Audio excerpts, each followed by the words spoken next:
ओम शांति। 12 जनवरी 2023। मीठे प्यारे बाबा के आज के मधुर महावाक्य। आज की मुरली के कुछ विशेष पॉइंट्स। आज बाबा हमें माया के बारे में समझानी देते हुए कहते हैं कि माया बड़ी दुस्तर है, बच्चों को बार बार बेहोश कर देती है। इसलिए हम बच्चों को ज्ञान योग की संजीवनी बूटी से स्वयं को बचाते रहना है। कभी भी मन मत यानी रावण मत पर नहीं चलना है। जो श्रीमत पर जैसा कर्म करते हैं वैसा फल पाते हैं। बाबा अब हम बच्चों को बहुत ऊंच से ऊंच कर्म सिखला रहे हैं। जो बच्चे विश्व कल्याण अर्थ अपना तन मन धन अर्पण करते हैं वही मनुष्य से देवता बनते हैं। बाबा समझाते कि जो बच्चे परिस्थितियों में घबराने के बजाय साक्षी हो जाते हैं वही विजयी बनते हैं। तो चलिए सुनते हैं आज की बाबा की मीठी प्यारी मुरली। ओम शांति। बाबा कहते, मीठे बच्चे, बाप उस्ताद ने तुम्हें मनुष्य से देवता बनने का हुनर सिखलाया है। तुम फिर श्रीमत पर औरों को भी देवता बनाने की सेवा करो। प्रश्न, अभी तुम बच्चे कौन सा श्रेष्ठ कर्म करते हो जिसका रिवाज भक्ति में भी चला आता है? उत्तर, तुम अभी श्रीमत पर अपना तन मन धन, भारत तो क्या विश्व के कल्याण अर्थ अर्पण करते हो। इसी का रिवाज भक्ति में मनुष्य ईश्वर अर्थ दान करते हैं।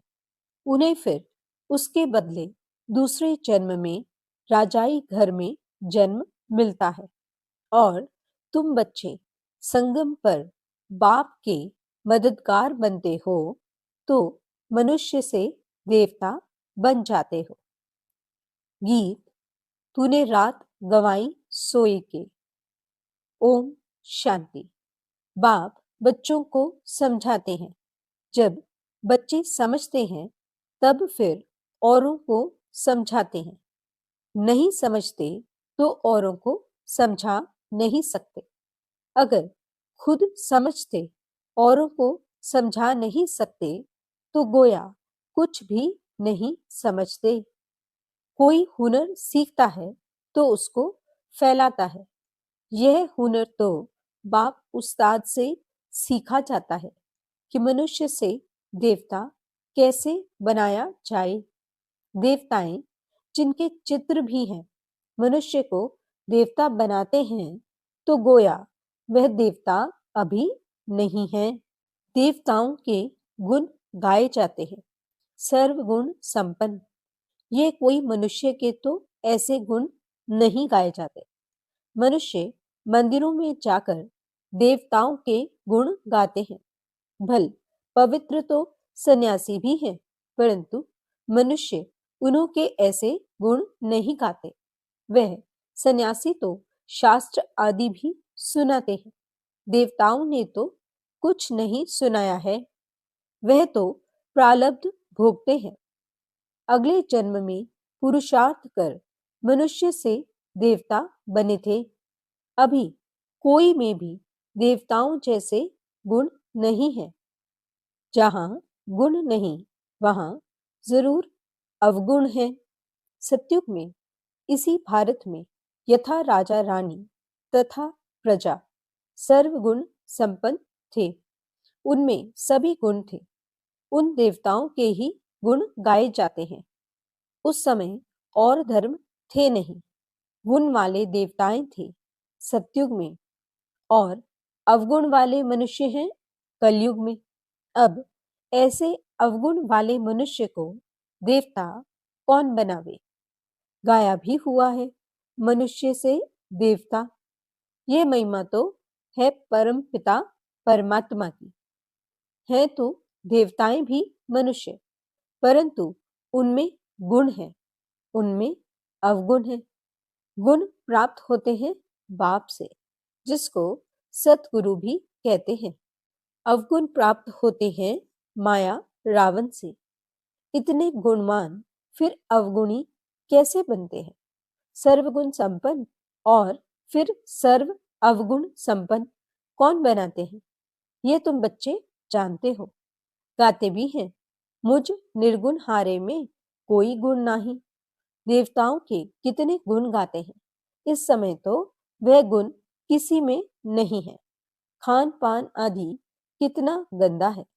देवताएं हैं वैष्णव संप्रदाय और इस समय के मनुष्य हैं रावण संप्रदाय। खान पान कितना बदल गया है। सिर्फ ड्रेस को नहीं देखना है, देखा जाता है खान पान और विकारीपन को। बाप खुद कहते हैं, मुझे भारत में ही आना पड़ता है। ब्रह्मा मुख वंशावली ब्राह्मण ब्राह्मणियों द्वारा स्थापना कराता हूँ। यह ब्राह्मणों का यज्ञ है ना। वह विकारी ब्राह्मण कुक वंशावली, यह है मुख वंशावली। बहुत फर्क है। वो साहूकार लोग जो यज्ञ रचते हैं, उसमें जिस्मानी ब्राह्मण होते हैं। यह है बेहद का बाप, साहूकारों से साहूकार, राजाओं का राजा। साहूकारों का साहूकार क्यों कहा जाता है? क्योंकि साहूकार भी कहते हैं हमको ईश्वर ने धन दिया है। ईश्वर अर्थ दान करते हैं तो दूसरे जन्म में धनवान बनते हैं। इस समय तुम शिव बाबा को सब कुछ तन मन धन अर्पण करते हो तो कितना ऊंच पद पाते हो। तुम श्रीमत पर इतने ऊंच कर्म सीखते हो तो तुमको जरूर फल मिलना चाहिए। तन मन धन अर्पण करते हो, वह भी ईश्वर अर्थ करते हैं कोई के थ्रू। यह रिवाज भारत में ही है तो बाप तुमको बहुत अच्छे कर्म सिखलाते हैं। तुम ये कर्तव्य सिर्फ भारत तो क्या, परंतु सारी दुनिया के कल्याण अर्थ करते हो तो उसका एवजा मिलता है, मनुष्य से देवता बनने का। जो श्रीमत पर जैसा कर्म करते हैं ऐसा फल मिलता है। हम साक्षी हो देखते रहते हैं कौन श्रीमत पर चल मनुष्य को देवता बनाने की सेवा करते हैं। कितना जीवन परिवर्तन हो जाता है। श्रीमत पर चलने वाले ब्राह्मण ठहरे।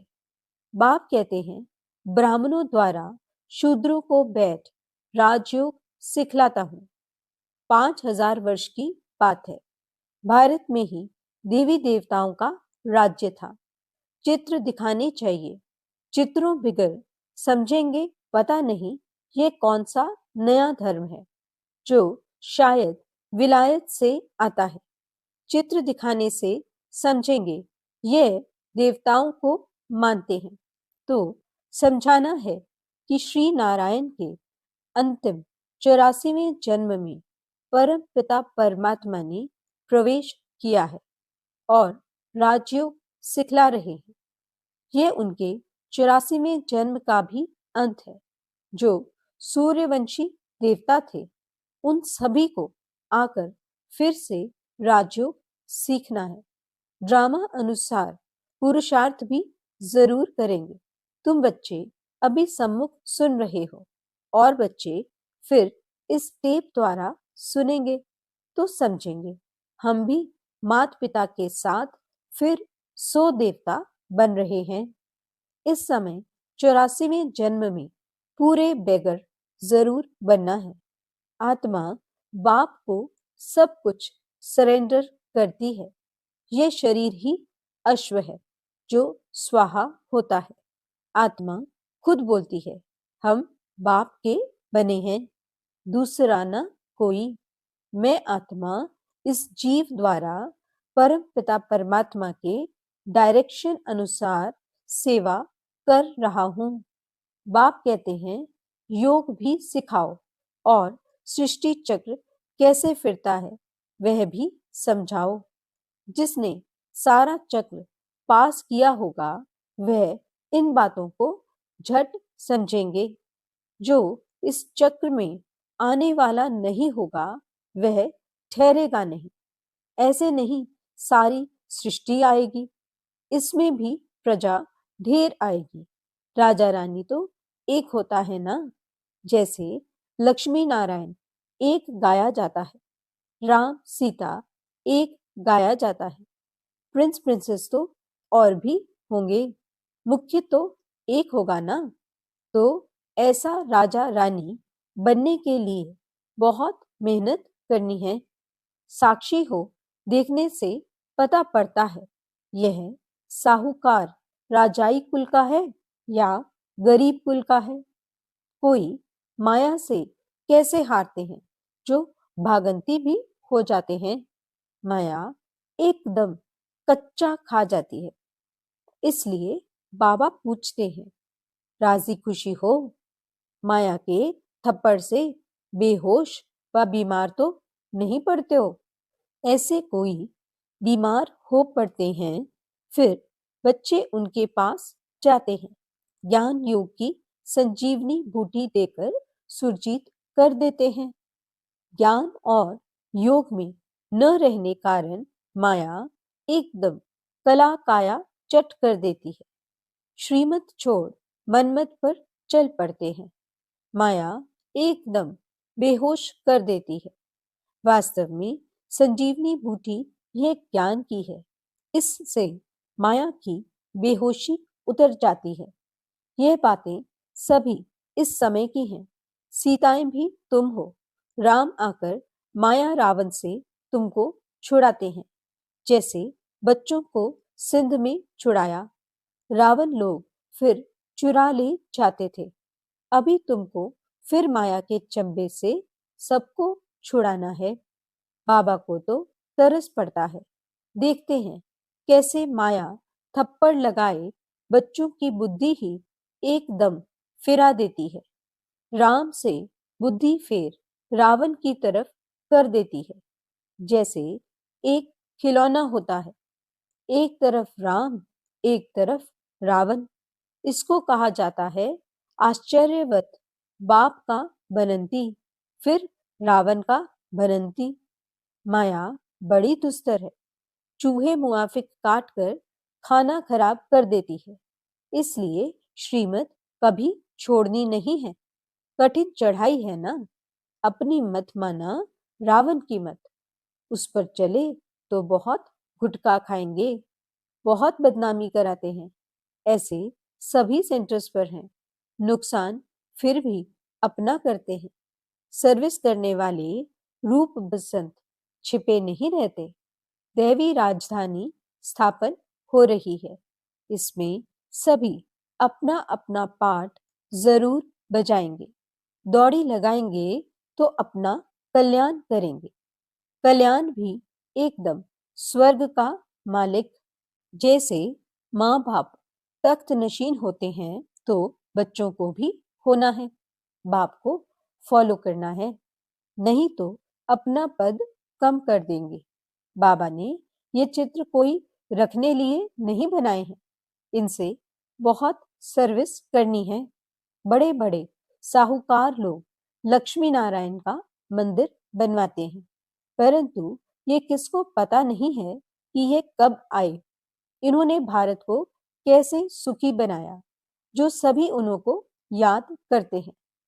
तुम जानते हो कि मंदिर होना चाहिए एक दिल वाला का। ये एक ही काफी है। लक्ष्मी नारायण के मंदिर से भी क्या होगा, वह कोई कल्याणकारी नहीं है। शिव का मंदिर बनाते हैं, वह भी अर्थ रहित। उनका ऑक्यूपेशन तो जानते ही नहीं।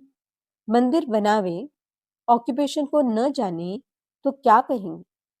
जब स्वर्ग में देवताएं हैं तो मंदिर होते नहीं। जो मंदिर बनाते हैं उन्हों से पूछना चाहिए लक्ष्मी नारायण कब आए थे? उन्होंने क्या सुख दिया था? कुछ समझा नहीं सकते। इससे सिद्ध है कि जिनमें अवगुण है वह गुणवान के मंदिर बनाते हैं। तो बच्चों को बहुत सर्विस का शौक होना चाहिए। बाबा को सर्विस का बहुत शौक है, तब तो ऐसे ऐसे चित्र बनवाते हैं। भल चित्र शिव बाबा बनवाते हैं, परंतु बुद्धि दोनों की चलती है। अच्छा, मीठे मीठे सिकिलदे बच्चों प्रति माता पिता बाप दादा का याद प्यार और गुड मॉर्निंग। रूहानी बाप की रूहानी बच्चों को नमस्ते। हम रूहानी बच्चों की रूहानी बाप दादा को दिल व जान सिक व प्रेम से नमस्ते नमस्ते नमस्ते जी। गुड मॉर्निंग बाबा, शुक्रिया बाबा। रात्रि क्लास 28 जून 1968। यहाँ सभी बैठे हैं, समझते हैं कि हम आत्माएं हैं। बाप बैठा है। आत्म अभिमानी हो बैठना, इसको कहा जाता है। सभी ऐसे नहीं बैठे हैं कि हम आत्मा हैं, बाबा के सामने बैठे हैं। अब बाबा ने याद दिलाया है तो स्मृति आएगी, अटेंशन देंगे। ऐसे बहुत हैं जिनकी बुद्धि बाहर भागती है। यहाँ बैठे भी जैसे कि कान बंद है। बुद्धि बाहर में कहाँ ना कहाँ दौड़ती रहती है। बच्चे जो बाप की याद में बैठे हैं वे कमाई कर रहे हैं। बहुतों का बुद्धि योग बाहर में रहता है, वह जैसे कि यात्रा में नहीं है, टाइम वेस्ट होता है।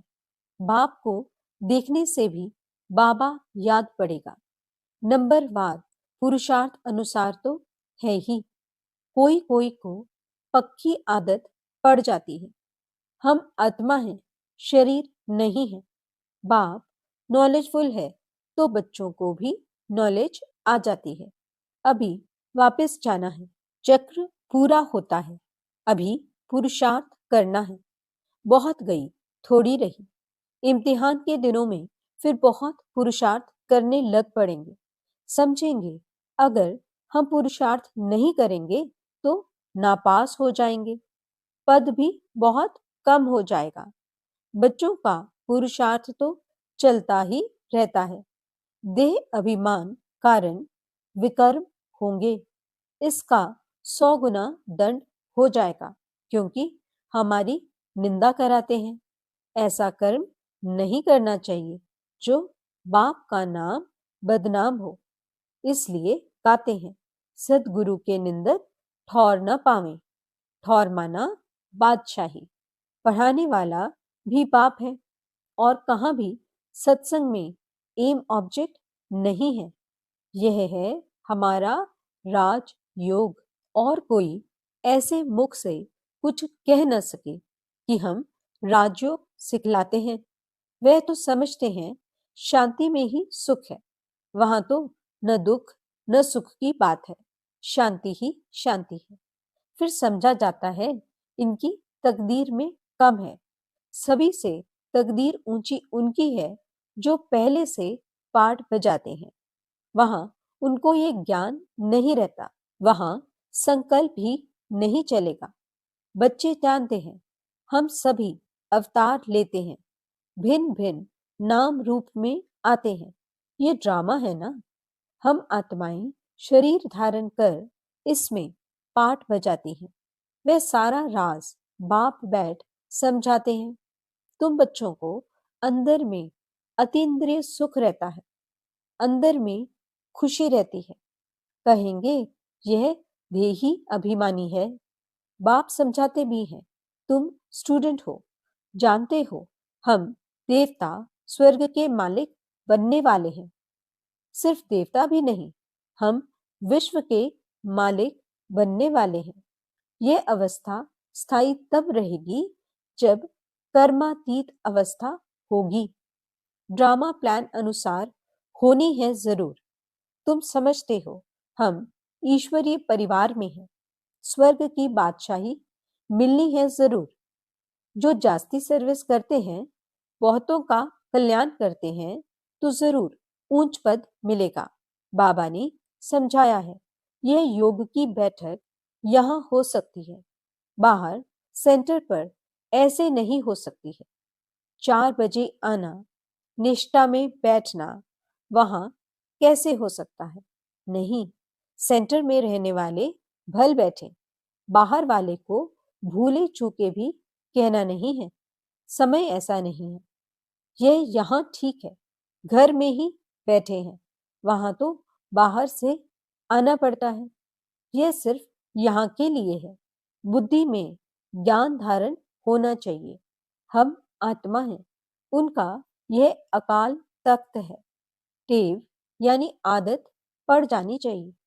हम भाई भाई हैं, भाई से हम बात करते हैं। अपने को आत्मा समझ बाप को याद करो तो विकर्म विनाश हो जाए। अच्छा, मीठे मीठे रूहानी बच्चों को रूहानी बाप दादा का याद प्यार, गुड नाइट और नमस्ते। हम रूहानी बच्चों की रूहानी बाप दादा को याद प्यार और नमस्ते। धारणा के लिए मुख्य सार। पहला पॉइंट, ज्ञान योग की संजीवनी बूटी से स्वयं को माया की बेहोशी से बचाते रहना है।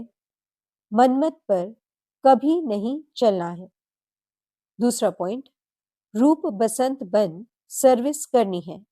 माता पिता को फॉलो कर तख्त नशीन बनना है। वरदान, अपनी शक्तिशाली स्थिति द्वारा दान और पुण्य करने वाले पूजनीय और गायन योग्य भव। अंतिम समय में जब कमजोर आत्माएं आप संपूर्ण आत्माओं द्वारा प्राप्ति का थोड़ा भी अनुभव करेंगी तो यही अंतिम अनुभव के संस्कार लेकर आधा कल्प के लिए अपने घर में विश्रामी होंगी और फिर द्वापर में भक्त बन आपका पूजन और गायन करेंगी। इसलिए अंत की कमजोर आत्माओं के प्रति महादानी वरदानी बन अनुभव का दान और पुण्य करो। यह सेकंड का शक्तिशाली स्थिति द्वारा किया हुआ दान और पुण्य आधा कल्प के लिए पूजनीय और गायन योग्य बना देगा। स्लोगन, परिस्थितियों में घबराने के बजाय साक्षी हो जाओ तो विजयी बन जाएंगे। अच्छा, ओम शांति।